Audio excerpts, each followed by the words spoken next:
The engines woke me before the light did. I bolted upright in bed, heart hammering, as blue-white illumination flooded through the cabin windows. The sound was unmistakable atmospheric thrusters, close enough to rattle the glass and send vibrations through the wooden floorboards.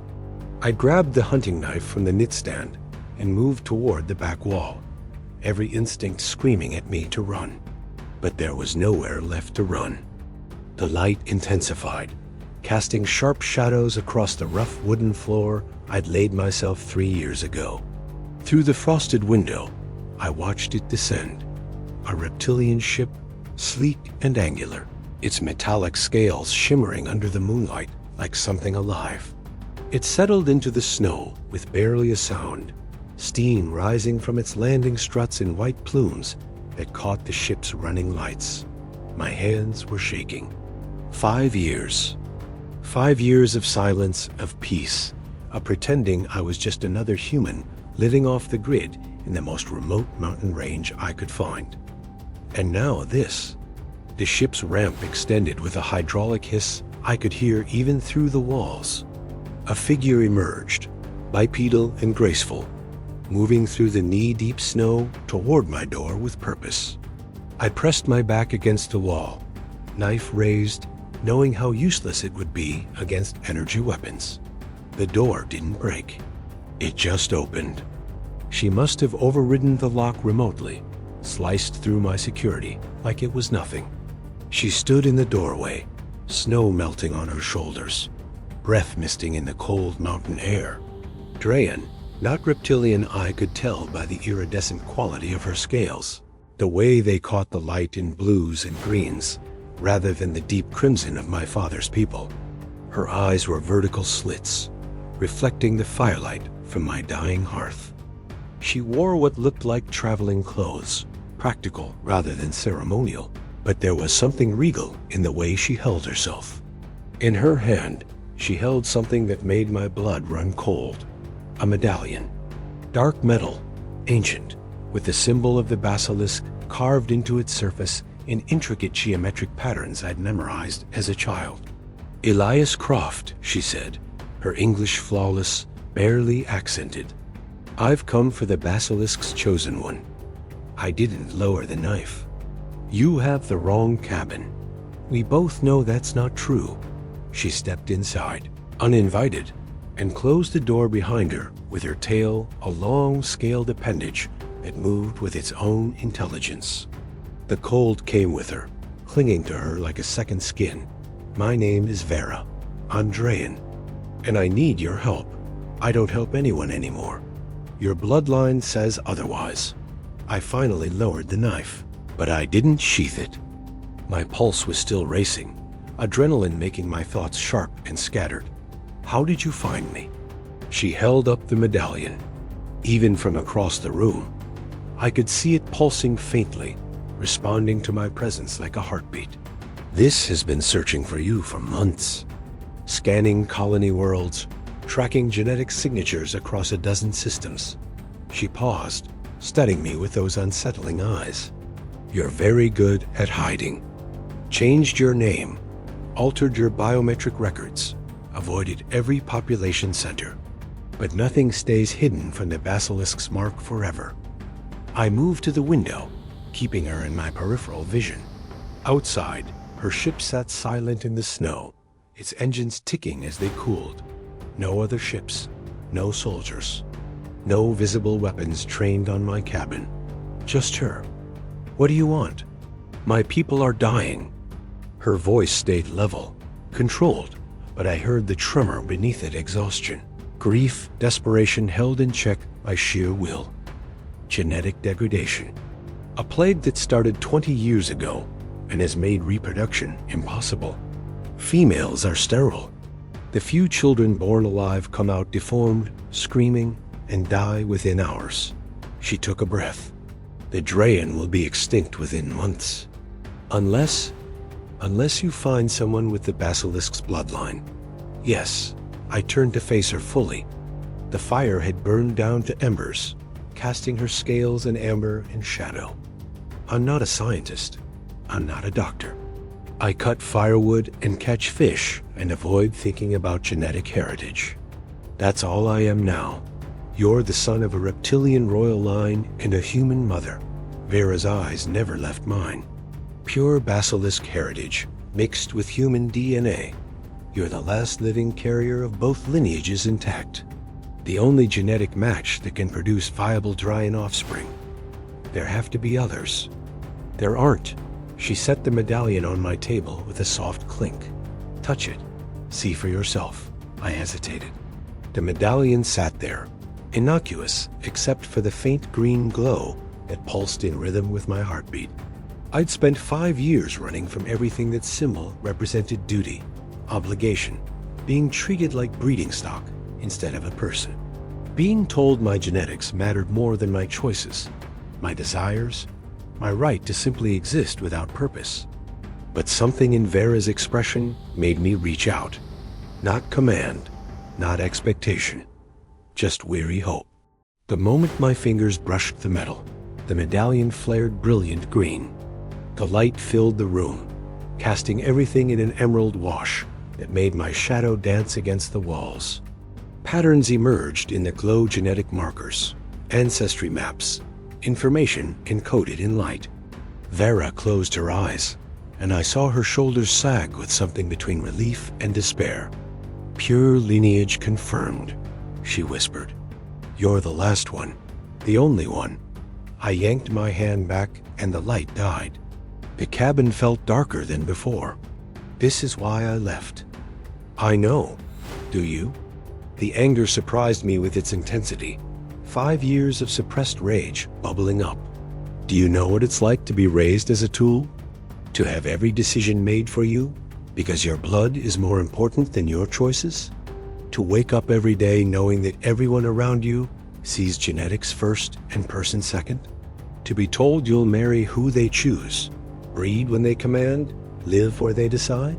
Vera didn't flinch. She just listened, patient, as I vented what I'd never been allowed to say. I was 6 when they started the conditioning, I continued.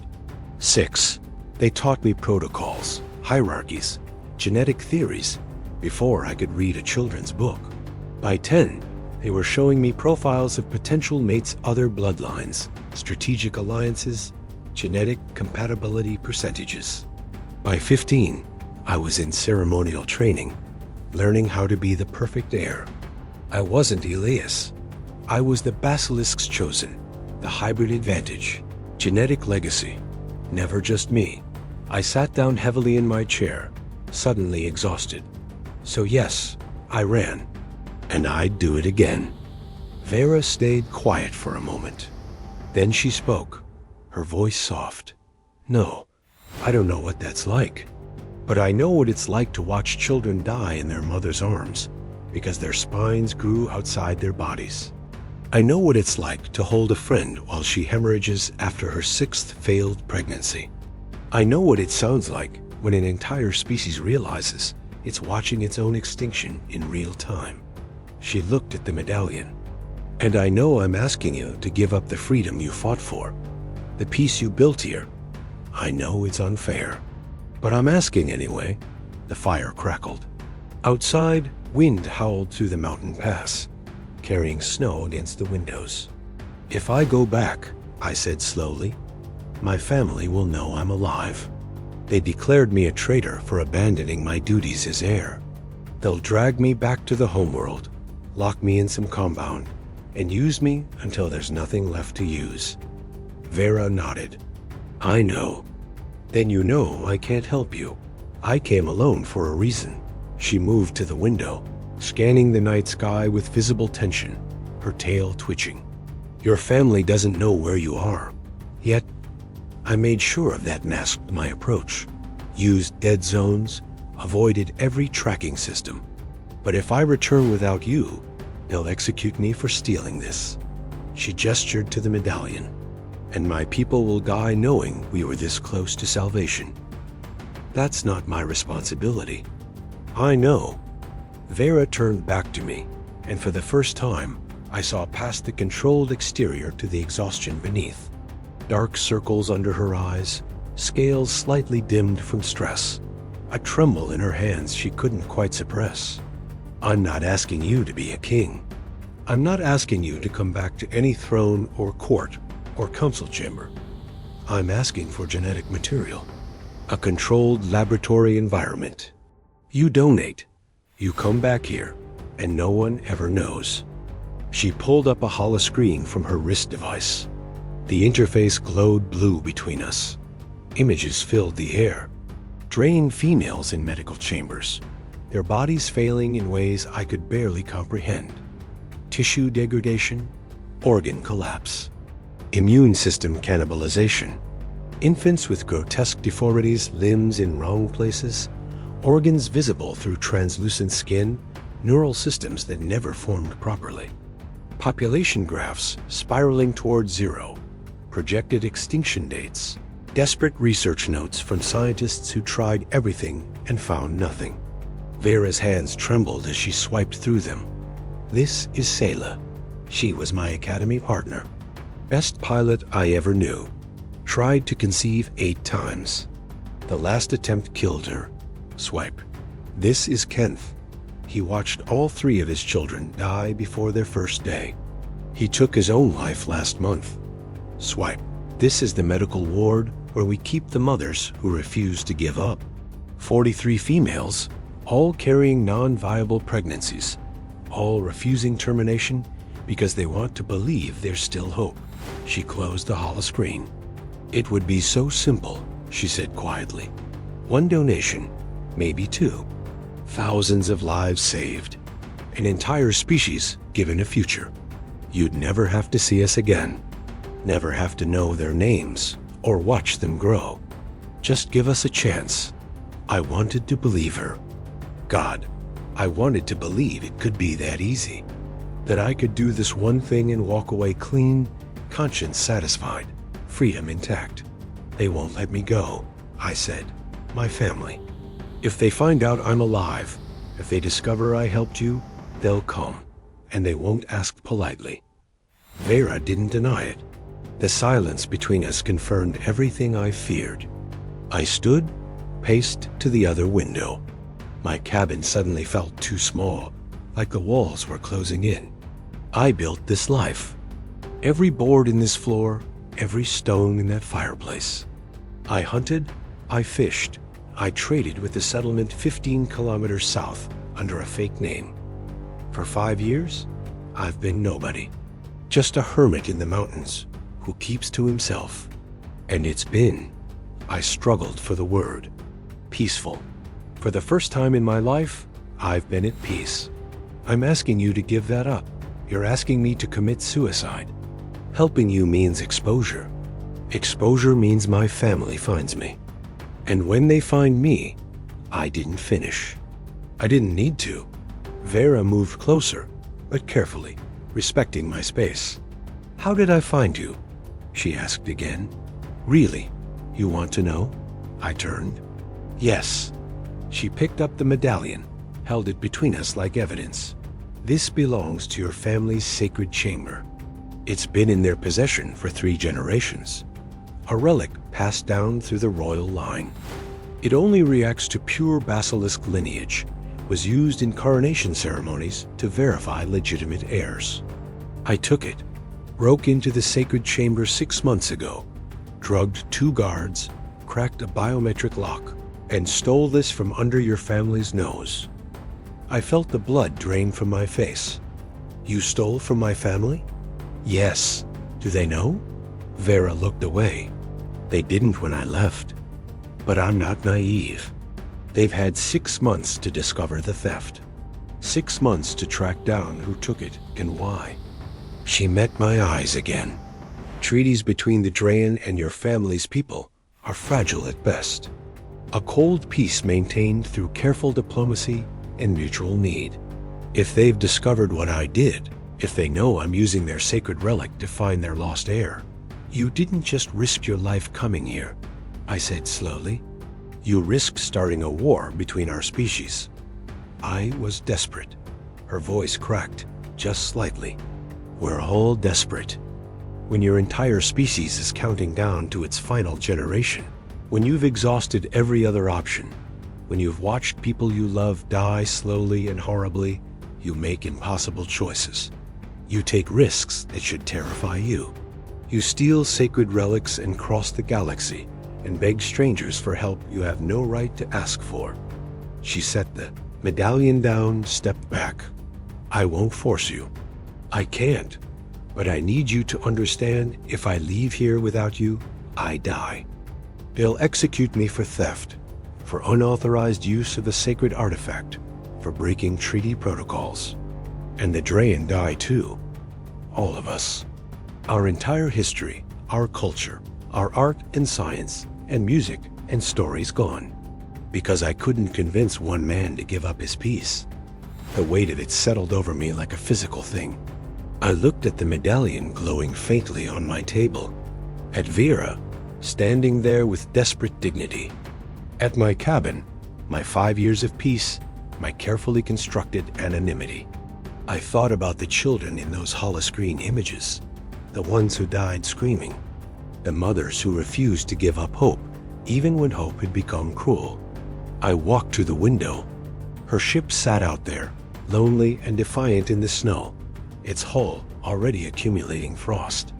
I thought about what it took for her to come here. The planning, the risk, the theft, the journey. She'd crossed the galaxy, stolen a sacred relic, put herself in front of multiple firing squads, all to give her people one last chance. She'd done what no one in my family had ever done. She'd asked. Not demanded, not commanded, not assumed ownership. Asked. If I agreed, the sky lit up red. 3 ships dropped out of the cloud layer like falling stars, massive and angular, their hulls painted in the deep crimson of reptilian military vessels. Not Draen. My family's people. They moved with practiced precision, forming a perfect triangle around the cabin, their weapons ports glowing hot, targeting systems locked. Vera went pale, her scales losing their iridescence entirely. No, they couldn't have. But they had. They'd tracked the medallion's energy signature, followed its unique quantum resonance straight here. All my precautions, all my careful hiding, undone by the very artifact meant to find me. Loudspeakers crackled to life, the sound splitting the night. The voice that came through made my stomach drop. Elias Croft, Bloodline of the Basilisk, heir to the Reptilian royal line. Exit the structure. Your presence is required by order of the family council. You have 60 seconds to comply. General Carveth, my father's right hand. The man who'd overseen my training from age 6, who'd watched with clinical detachment as they broke me down year after year, who'd told me repeatedly that emotions were weakness and duty was everything. I turned to Vera. You led them straight to me. I didn't know. Her voice was barely a whisper, horror written across her features. A medallion I thought I'd masked its signature, layered it with dampening fields, but they must have been tracking it all along, waiting to see where it led. It doesn't matter now. She was already moving. She sprinted to her ship's ramp with inhuman speed, grabbed something from an interior compartment, and came back holding an energy weapon I recognized as Draen military issue. She positioned herself directly in front of the door, weapon raised, body between me and whatever came next. What are you doing? Giving you a choice. Vera, there are 3 ships out there, full military complement.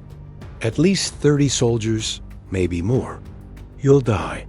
She looked back at me, those vertical pupils dilated wide with fear and determination. Then I die doing what I should have done from the start, giving you what no one ever has agency, the right to choose. Stand down, Draen female. Carveth's voice boomed through the speakers. This matter does not concern you. Surrender the air and depart. You have 60 seconds to comply before we classify this as a hostile abduction situation. I grabbed Vera's shoulder, tried to pull her back. You can't fight them. This is insane. Yes, I can. She shrugged me off gently but firmly.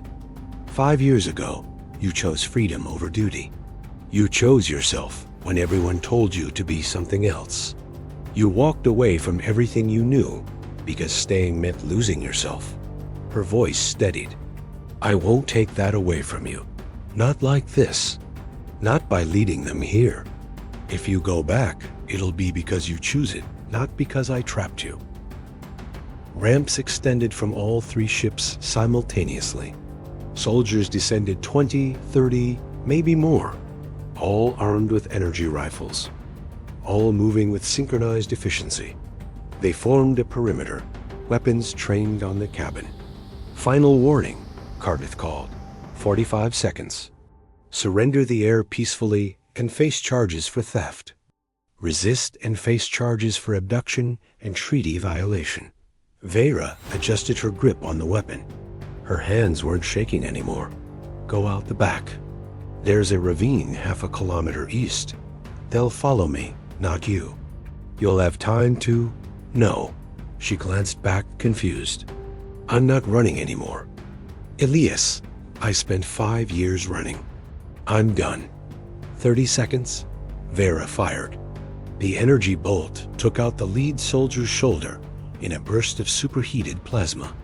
He went down screaming, armor melted, others scrambling for cover. The others scattered, returning fire immediately.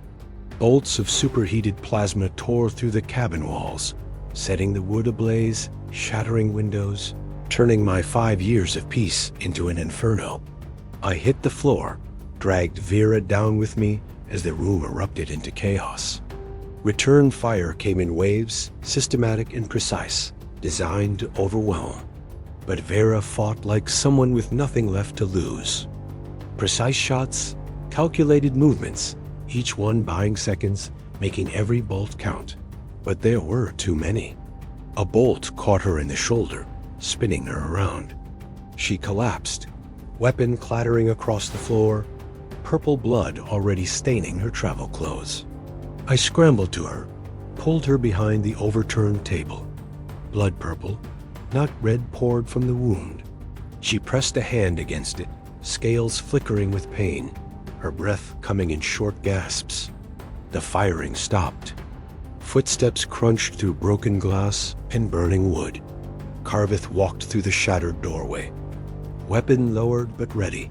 Soldiers fanning out behind him, covering every angle. He looked at me with something like disappointment, like a teacher finding a prize student cheating on an exam. This is beneath you, Elias. I stayed crouched over Vera, keeping pressure on her wound. Is it? Your duty is to the bloodline, to your people, to everything your lineage represents. He gestured dismissively at Vera, not to whatever desperate scheme brought this tray on here. Vera coughed blood, her body trembling. Her hand fumbled for something at her belt, the medallion. She grabbed it before we took cover. She pressed it into my palm, her grip surprisingly strong despite the wound. Take it, she whispered. Go to the Drayan. Save them. Don't let this, another cough, more blood. Don't let it be for nothing. Please. The medallion pulsed in my hand, warm and alive, the basilisk symbol glowing faintly against my palm. I stared at it, this symbol of everything I'd run from. Duty, heritage, being property instead of person, being a means to an end rather than an end in myself. Carveth waited, patient. He knew how this ended. He'd always known.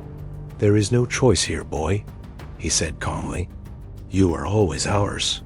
From the moment you were conceived, from the moment we confirmed your genetic markers.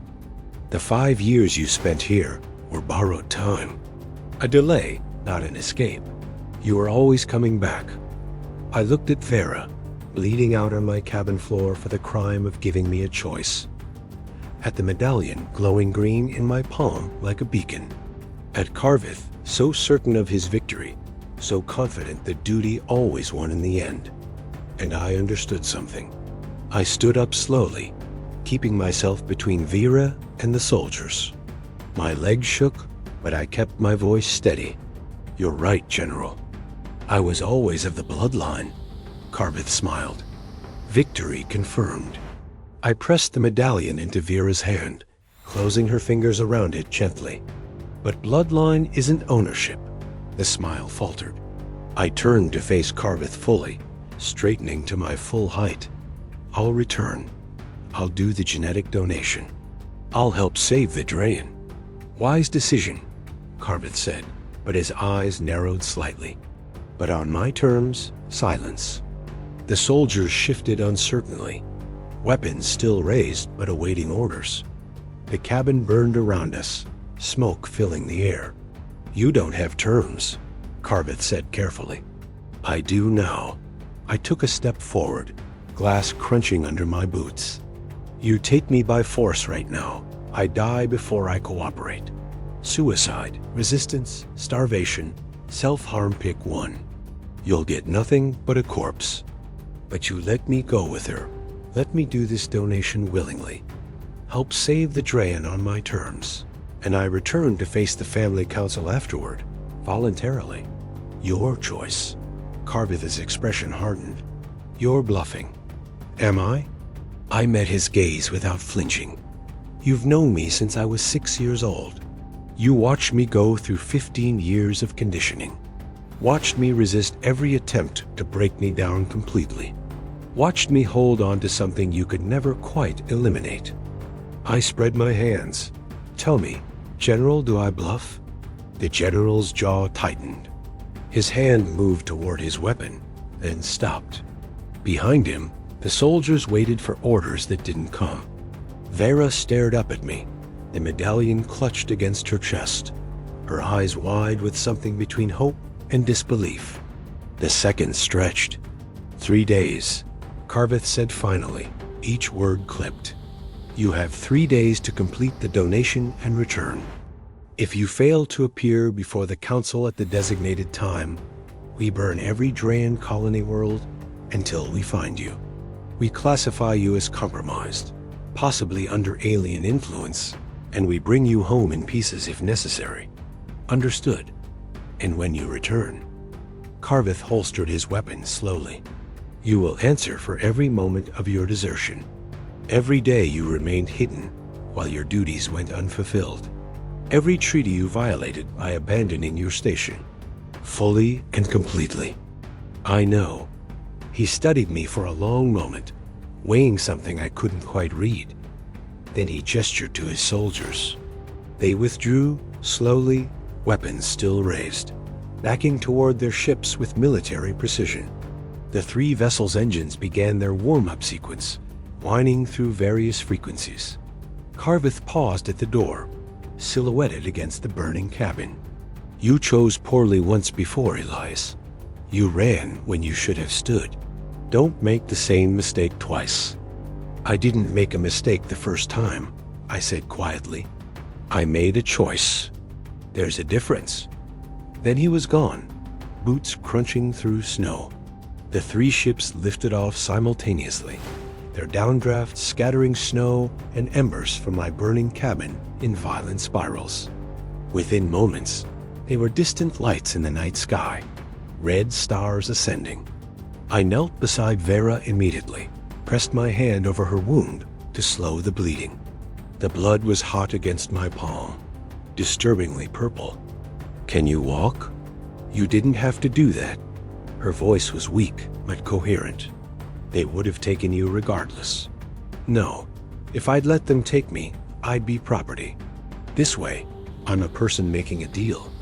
I helped her sit up, careful of the shoulder. There's a difference. You're going to face them. Your family, the council. They'll imprison you. Maybe kill you. Maybe, I smiled, tired but genuine. But this time, I chose it. And that matters more than you know. She looked at the medallion still clutched in her hand, then at me. I destroyed your peace. Your cabin is burning. Your hiding place is compromised. 5 years of building a life, gone because I came here. No. I looked at the flames consuming the only home I'd built for myself. You gave me something better than peace. You gave me a reason, a purpose that's mine, not one imposed on me. That's worth more than any cabin. 2 weeks later, I stood in a Draen medical facility on their homeworld, watching embryos form in bioluminescent chambers. The facility was massive, built into the side of a crystalline cliff with windows overlooking an alien ocean. The process had been painless, clinical, exactly as Vera promised.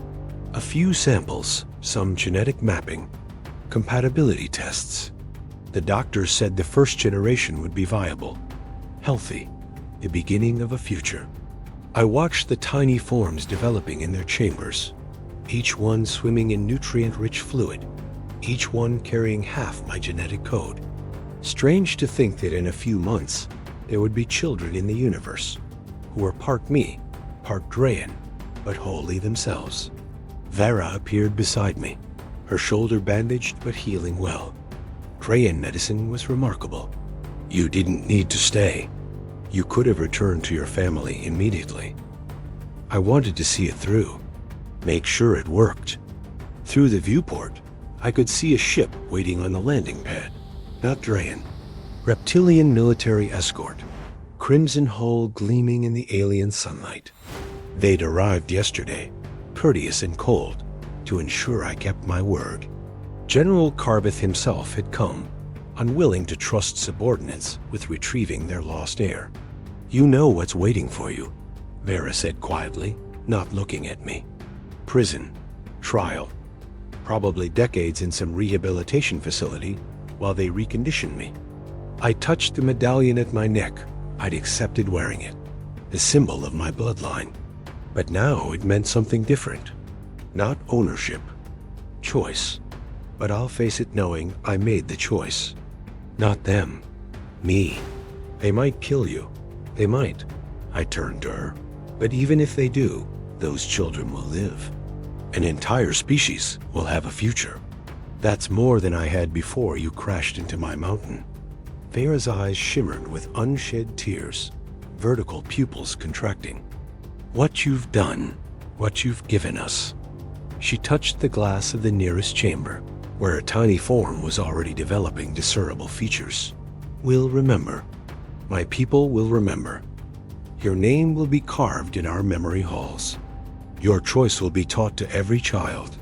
Don't make me a legend. Legends aren't real. I'm just someone who stopped running. That's exactly what makes it matter. She turned to face me fully. Legends are people who made impossible choices when easier paths existed. You chose to help us when refusing would have been justified, when you had every reason to say no.